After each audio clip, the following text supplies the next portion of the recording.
All right, guys, next up is Chili Palmer. He's going to talk about something that a lot of us get wrong. That's the prone position.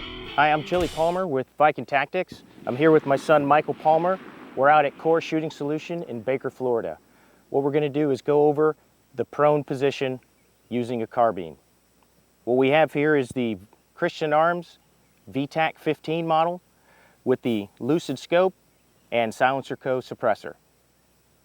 What we're going to do is go over some of the positioning of how to have your body positioned in the prone position, and then we're going to have Michael shoot a few rounds, and we're going to check his target basically with the Bullseye Target Manager.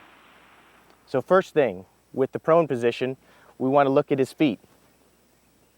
You can see Michael has his toes up. That's going to cause a lot of disturbance through your body with your toes up. You want to have your feet lay flat on the ground. Once your feet are flat on the ground, it actually allows your hips to go ahead and be flat as well.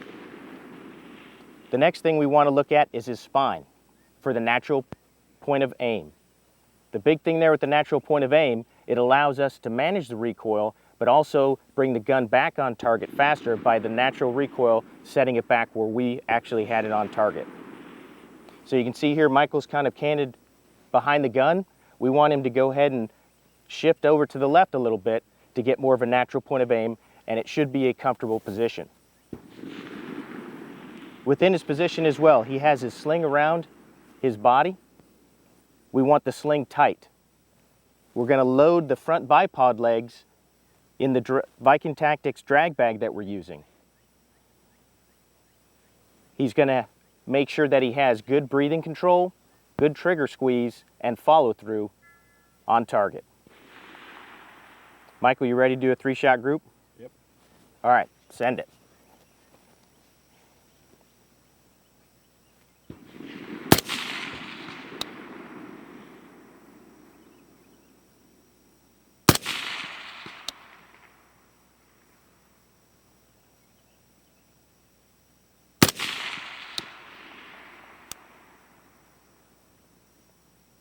All right, good. So with Michael's shots, we can see that we have actually a really good group down on the target that is about 250 meters away. So we're shooting 5.56 rounds through a suppressor and having great accuracy. The good thing there is his body position, his follow through, and his breathing. If you maintain all those steps within building your position, it's going to make it a lot easier for you to have a higher success rate for getting a first round hit on target. What I want Michael to do this time is now put your toes down into the ground, shift your body behind the gun, and loosen your sling.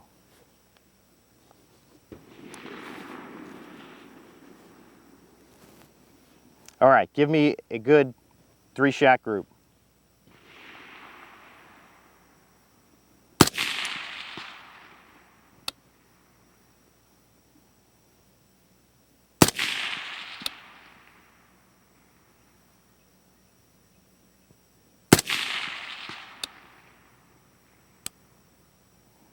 All right, Michael, how did that feel?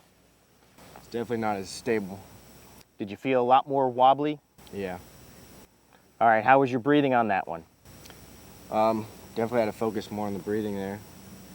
Right, so you look at when you're in an unstable position, your breathing is a whole lot more important, but yet we can minimize that and have a better breathing pattern just by getting into a proper position and being comfortable.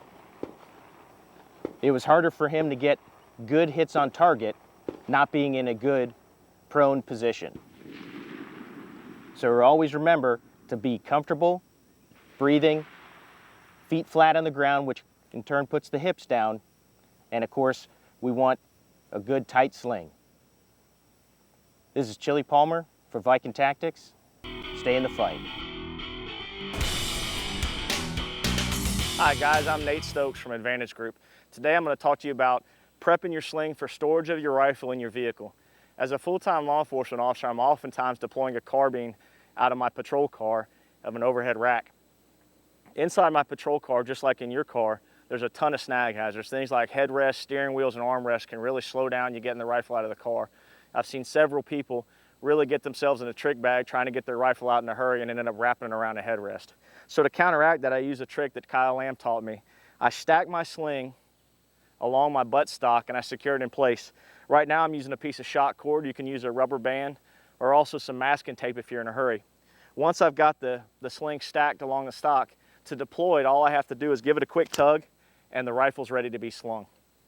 If you do this trick, you'll find you're able to get the rifle out of your vehicle much quicker and still use the sling without having to compromise your ability to sling the rifle. Thanks guys, I'm Nate Stokes and that's your concealed carry tip of the day.